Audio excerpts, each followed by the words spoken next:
Well, guys and girls, how's it going? Screezilla here, right? Well, and join me today for a little bit of naval news kind of thing. In a recent update, there was a tutorial put in for boats. Yes, we have a tutorial, and completing it will net you 100 golden eagles.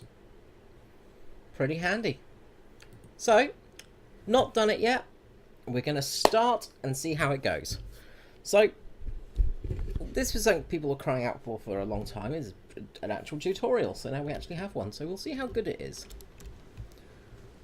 Welcome on board. Today you're going to learn the fundamentals of piloting a torpedo boat. Okay. Guess you do pilot a boat. I imagine captaining would be better. SWADA, blah blah blah. Keep in mind that movement over water has much greater inertia. That movement over dry land. There's a few spelling mistakes here. So vehicles speed up and slow down much more slowly. Okay, we've got to go for the route that they're pointing out. Full speed ahead. Flak, my friends. I like the way we start at the beach at an actual base, which is kind of nice. A destroyer. Okay. Current engine mode and speed. Yes, that's useful.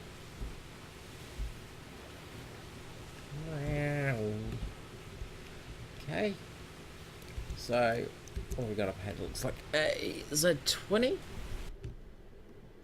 B. Used to stop the boat.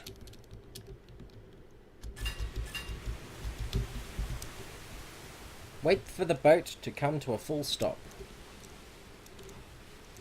So we've got an LS and we've got a Z20, I think it is. Nice to actually get this close to one on another boat and actually have a look at it sometimes. Okay. We're waiting to come to a complete stop. It's going to take a while. Unfortunately, it's gone into stop mode, not into reverse mode. So it's going to take a while for this to come to a complete stop. And we can't actually reverse it. You were talking about inertia before, and now we're noticing the inertia.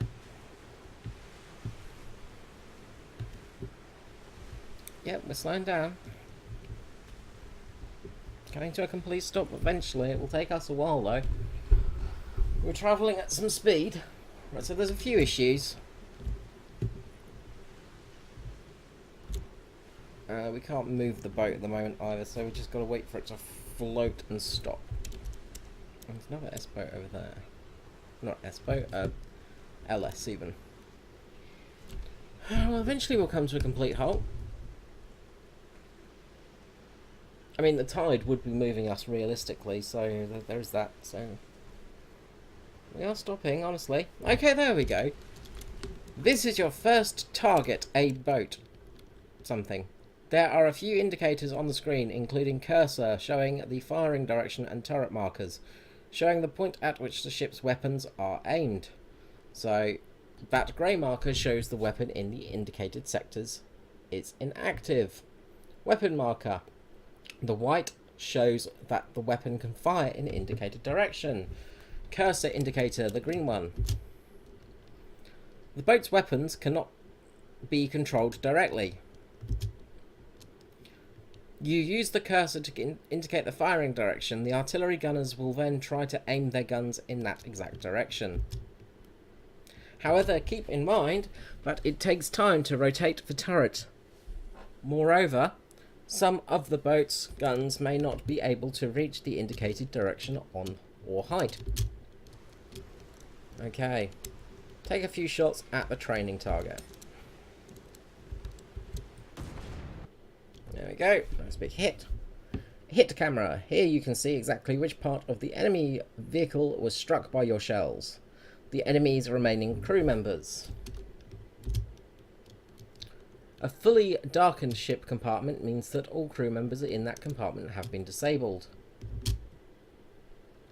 The crew is the most vulnerable part of a boat. If most of the crewmen are disabled and the remaining crew is insufficient to pilot the boat, the vehicle is considered to be destroyed. Different torpedo boats have different numbers of crew members. Lost crew members are indicated by blackened compartments on the HID camera. Let's be repeating that. All combat boats and ships can also be damaged by fire. A fire can break out if a shell hits the ammo compartment, fuel tanks, or engine. Needless to say, any watercraft can sink if its buoyancy is lost, which will happen if its hull is penetrated below the waterline. Destroy the training target. Okay.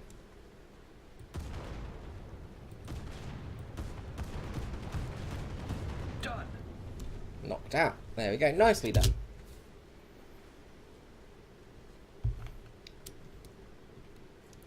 The target is a destroyer. The machine guns and minor caliber guns installed on your boat are not effective against large ships and armoured boats. Your boat is equipped with 4 torpedo launchers that can be used against these kind of targets. Press Q to activate torpedo reticle. There we go. Q. Used to switch the sights between different torpedo launchers. There we go. Blah blah blah. Torpedoes will be launched only from the torpedo launcher from which the sight is active. If the sight is disabled, all torpedoes will be launched. Press space to fire the torpedo. Look. Down you go. Note that the path of your torpedoes, as well as those of allied torpedoes, are shown in blue. Enemy torpedoes are shown in red. Torpedoes always follow a straight line after leaving the boat. Something, something, something. Go to the next point. Okay.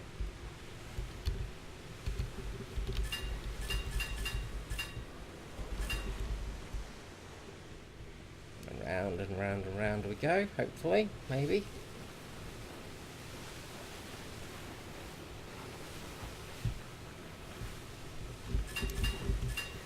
I'm actually going to go a bit slower than before, just in case it wants me to do a complete stop. It doesn't take half an hour to stop the boat.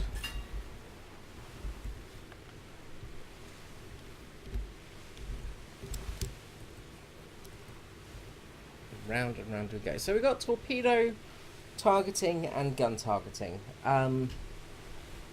Look, this is not that useful at this range. I think hopefully there's actually a destroyer tutorial or a cruiser tutorial, something like that, or a large boat tutorial, large caliber gun tutorial for long distance ranges, because that's kind of what people need, because that's where everybody is struggling at the moment, and that's where a lot of people do struggle. B, to stop the boat. Again, we're going at 30 odd miles per hour, so it's going to take a while for us to stop, Mr. Boat. Got another little LS beside us. If we could reverse, it would be grand. I think they need to actually consider showing that in the tutorial, because obviously just turning off your engine or just putting it in neutral is not going to stop a boat. It's going to just keep going. To stop a boat sort of going forwards, generally you want to put it in reverse, and just have it in reverse gear to try and slow it down a little bit. Of course, you don't want to have it too far, because you can actually cause damage to the boat doing it that way. I may have sunk a boat once by doing something similar. I was going in full forward speed and then slammed it into full reverse in a jet boat and managed to sink it, which was fun. Luckily it didn't sink, it just lost buoyancy, and basically we had about 1/4 millimeter of buoyancy left on the boat. Most of it was underwater at this stage, so that was quite funny. Okay. You destroyed the previous target from a short distance away by ordering your main caliber guns to fire their guns at the point you wanted them to hit. You can also leave the choice of target up to gunners themselves by ordering them to fire at any surface or airborne targets. Move the cursor to the indicated target. Switch your gunners. Target selection mode, surface or any, and wait for your crew to destroy the target on their own. Enemy ship on fire. Done. Splendid. Your next objective is to capture a strategic point. Move the cursor to the marker above your zone you need to capture. Hey, there we go. The marker is currently white, which means that the point does not belong to anyone. However, there is currently an enemy target boat in the capture area. The area's marker will begin to turn red. This means that the point is being captured by the enemy. Moreover, as long as the enemy vehicle remains in the zone, you'll be able to unable to capture it.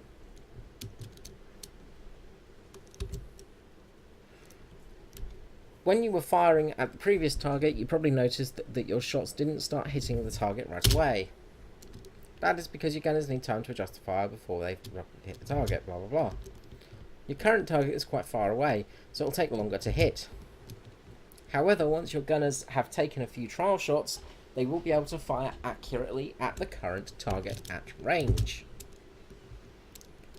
So, the status of your adjustment fire at current target is displayed here.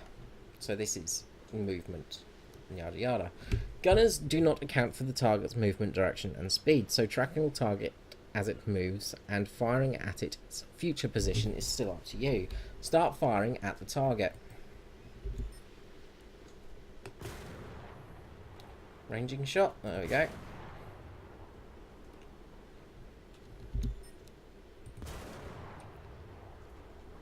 A little bit high.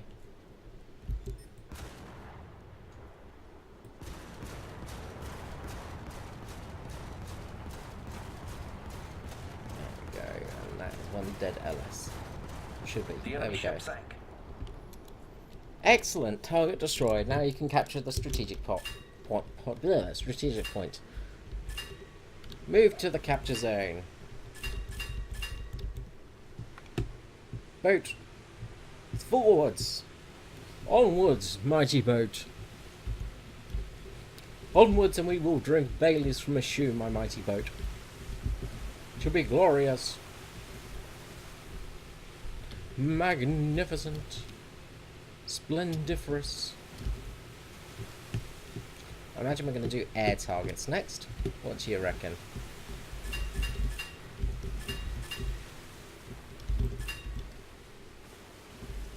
Okay, I'm preparing in advance just in case it wants me to come to a full stop again. So I'm going to go in very slowly. Because I don't trust this. If it asks me to do a full stop again, I'm going to overshoot the marker by a ton and not capture the zone.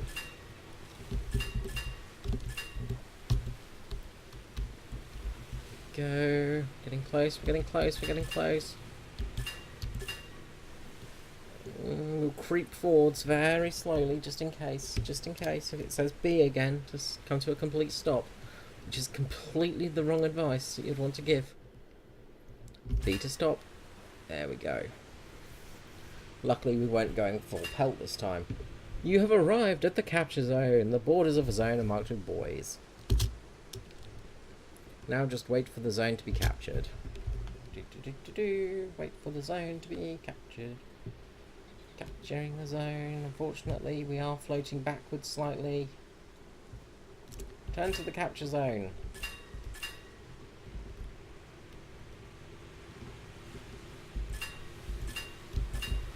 Good, we actually do get control of it this time instead of just being unable to control the boat whatsoever. Good. That's alright then. So we should be fine here. We'll capture the zone. Get the win. We've captured it. Huzzah for us. We are the bestest. The capture zone's marker has turned blue. This means you've captured the enemy. Team has captured. Mark would be red. Blah blah blah. You know that. Capturing strategic points is one of the main methods of winning a battle. When one team captures more strategic points than the other team, the enemy begins to lose points. Victory is achieved when the enemy loses all its points. So always try to keep control of strategic zones. However, you know. Great, you won. You're a real sea dog now. And that is the training zone, apparently. A tutorial mission. Yeah. It's not bad. It needs work. It definitely needs work. I do wonder if there's a destroyer tutorial mission next, or if that's it. Mission accomplished. Basic tutorial course. Motor boat control basis. But we get 100 golden eagles, so that's the main thing. Yeah, that's it. That's it, I guess.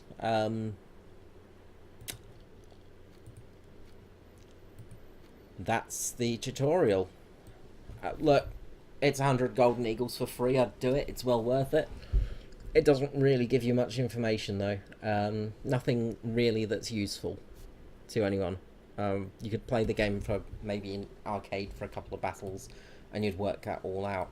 Unfortunately, the more advanced stuff is not in there. So advanced stuff like shooting down aircraft, working out how to fire long shots. For instance, we'll just use the Fairmass.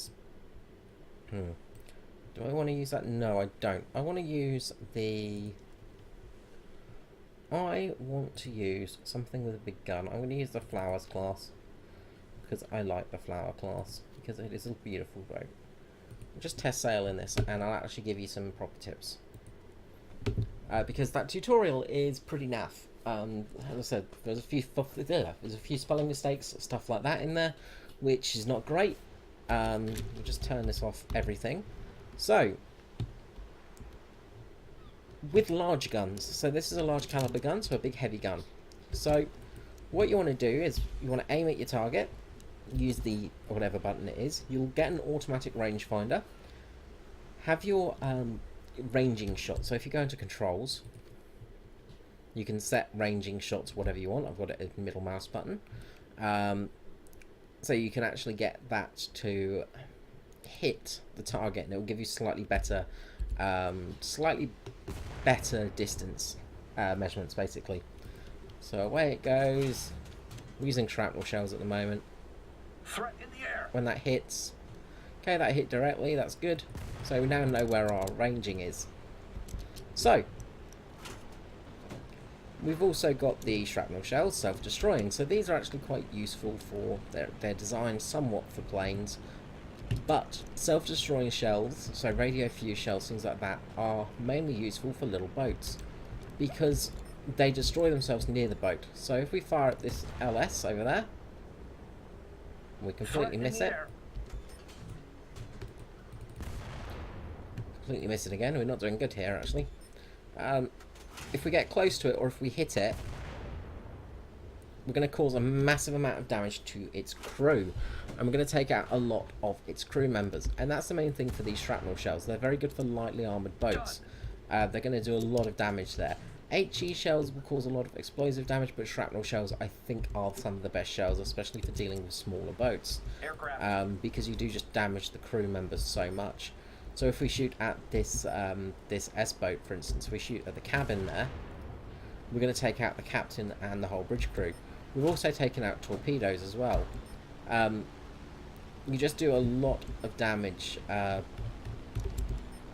we can actually get the S-boat on target, that's what we want. Again, if we shoot at the back of the boat, we get a hit. We're going to take out gunners. We're going to take out parts of the engine, things like that. And it's especially effective against wooden boats. So that sort of thing is really good. HE, of course, is going to cause a lot of damage. Now, currently HE is a bit underwhelming. Because realistically, if you hit this with an HE shell at the front, that boat is going to be pretty much done for. Now, you notice there is a big hole in it, so that's going to cause some flooding damage. But flooding is not really that good at the moment. It doesn't really do anything. So we'll just do one other thing as well. We'll just show you one other device as well. So just going to power her up quickly. Now we also got an aircraft in the air. So what you can do is you can set your buttons to basically change. Again, we'll just show you in controls. So if you go to controls, you can select primary, secondary and anti-aircraft weapons. And with that, it means you can select the weapons to shoot at planes. So with that, it gives you a little bit more control over the anti-aircraft guns, basically. It's also good for shooting at small boats and things like that. because it means you've got that very fast-firing, high-powered gun straight away in there. Now, anti-aircraft gunning is quite tricky. Just get yourself acclimatized with the gun, the sort of distance you're firing at, things like that. Generally don't use the first person view either, because that will pretty much doom you to failure. Generally though, you're better off leaving it to your AI gunners. So we're just going to switch into AI mode. Now we've got the aircraft selected, so that means it's our primary target. So our gunners are going to focus on that thing. AI gunners are generally the best option, just because AI gunners are really quite effective. If you actually spec them as well, which is something else I will show in a second. But there we go, the aircraft is down, we've absolutely annihilated it, and that's our crew done. So one other thing we've got on this boat are, it's not a proper squid launcher, but we've got the rocket launched depth charges. Now you can use them if a fast boat is coming at you, say, and is trying to sneak past you. It fires off torpedoes and it's going to be coming to the side of you. When that happens, you can actually use these depth charges and the rocket launched depth charges. These things have quite a lot of punch to them, so the mortar launched depth charges are pretty powerful, but they don't have a great range. So for instance, on this S boat, now you can see where the depth charges are. We've got them just at the side there. And what we'll do is we'll fire off a salvo now. There they go. They're going to flop inside the water. Takes a few seconds and then boom. And we've caused ourselves more damage than we've done to the enemy boat. Depth charges are honestly useless at the moment, and they're an absolute pile of crap. But they are there at least. Generally set them to a decent time, so you're not going to get hit by them. But the trouble is, when you set them to a certain time limit, you're going to have trouble using them. Now, last thing is just for things like destroyers. Now, with a destroyer, for instance, the HE shells are not going to do a huge amount of damage to them.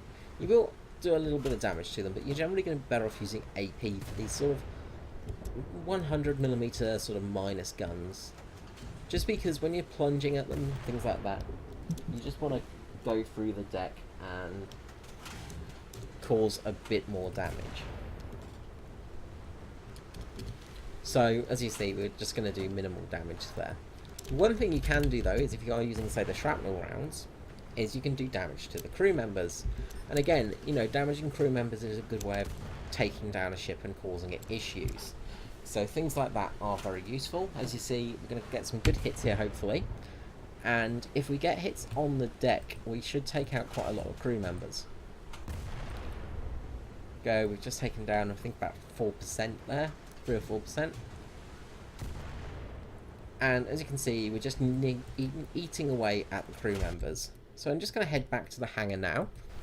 And I'm just going to do one more tip for you guys. Well, 2 more tips. First tip is don't play cruisers, because it's just god awful at the moment and they're ridiculously too expensive to use. But second tip is about the crew. So with your crew, if you go into the crew training, who have we got lots of crew training on? So it's Clem's in here, we've got a bit of crew training to do. So you've got all your different things. Gunners. AA gunner accuracy. You want to get that up as high as you can, because if you get that up high, your AA gunners are going to be very accurate. You also have your auxiliary gunners, and this is useful on things like cruisers and destroyers, not so much on smaller boats, but when you've got the cruisers and destroyers, this can be very handy. And then distance fuse set accuracy, and this is for things with radio fuses in them, so it makes them a bit more accurate. So this can be very handy as well. You've got your reload speed as well, and that can be useful. Damage control. Now this is not going to cause less chance of fire or less chance of breaching or less chance of flooding. What it's going to do is make the repair time take less time. Survival leadership is one of the things that you really want to get, because that means you can do multiple things at the same time, and it really does help in that regard. Engine room, fire prevention, and that's going to mean less fires in your engine room. Ship control, it just helps with speed of the ship. A lot of the big ships, you don't actually have a steering wheel. You don't have a steering house up the top here. If we look in the X-ray view, you do have steering, things like that, but usually it's sometimes it is not connected. Sometimes you don't even have steering wheels in some of the ships in this area. You sometimes have steering at the back, things like that. But the main thing is the engine room controls, and sorry, that's where I was getting to. So the engine room controls are the big thing, because these aren't actually really connected to anything. What they're connected to is a bell and a light system usually. So what they'll do is they'll put it into full speed ahead, and then the engine room will get that message, start stoking the boilers, and start moving at full speed ahead. Now it does change on more modern ships. More modern ships does have actual control systems. With the ship's wheels and stuff like that, they can change as well. You can see back here, you've actually got the main ship wheel, the steering gear back here, and that's again sometimes where they would sort of do the majority of the work from, just because they are so much closer to the area. Because obviously running a full system down from here all the way to the back there can be a very tricky thing to do, and it just means something else that can go wrong. So yeah, so that's that one. So a ship control, I don't think it's that necessary in all honesty. Now observation means you're going to spot air targets, surface targets, and torpedoes. Now torpedoes is probably the most useful one in all honesty, just because you'll be able to spot them a bit sooner. Air targets can help just make your AI crew just spot things a little sooner and start firing them a bit sooner. And then we have ship commander. So leadership is one of those things that covers everything. So again, it's a useful skill to have. Crew interchangeability, yeah, it can be a bit useful. More useful, I think, on smaller boats. And then radio communication, radio target to the enemy vessel, and that's more just your mini-map and radar stuff, so it's not too needed. Logistical services, repair speed and repair rank, again, something that's not overly needed. It's useful to get so you can actually get some free repairs, but you know, it's not something that you should really be focusing on. So those are the crew skills, and those can be really, really useful. One thing, for instance, on, I think it's my tribal. Yeah, the tribal has got a lot of skill on gunnery, on the AA gunners, and this thing just rips apart planes. It's really deadly, and I don't do anything on it. It's pretty much just standing around doing nothing. Alright, well, I'm going to end it there, because this is almost a 30-minute video. Yikes. If you've enjoyed this video, please give me a like, subscribe, you know, all that usual stuff that YouTubers say. I am currently trying in vain to get to 500 before the year's end. It's actually been a really good month for growth on the channel. It's going well. Please tell your friends about it as well. Let your friends know if you found this interesting and useful. All the support is welcome. I would really love to get this channel to the 500 mark, and then the next goal is of course 1000. Once I get to 1000, it means I'm going to be able to actually put ads back on the channel, and I don't want to use ads, but I do, because it does mean that you get more views. I find you get put up a little bit higher in lists and things like that, because YouTube like to make money off of you, of course. So we're slowly getting there. One other thing I just want to mention as well is Anne's car. It's currently just wrapping up the season. We're still running the trucks at the moment. We've got the last truck race next weekend at Dover. Next Monday at Dover, and that is on Anne's car at Performance E Streaming. Please give us a little look if you are interested in online motorsport racing via iRacing. Alright guys, well with all that done, I'm going to head off. Have a great day. Hope you found this interesting, and I'll see you next time. Bye bye. I'm here, don't forget I'm here. But the other thing he just did there is he did light up the rear tyres and get some heat into them, and that's really important. If you get some heat in those rear tyres, you're just going to get slightly better drive out that restart. Excellent. So the pace car is coming in right now. Excellent pickup, Carl. A little bit of heat gives you that little bit of grip, because they cool off while they're just rolling around. So, all right, so pace car's peeling off. A bit of And away we go. Oh! Away we go. Did Leah just run up the back of Smith then?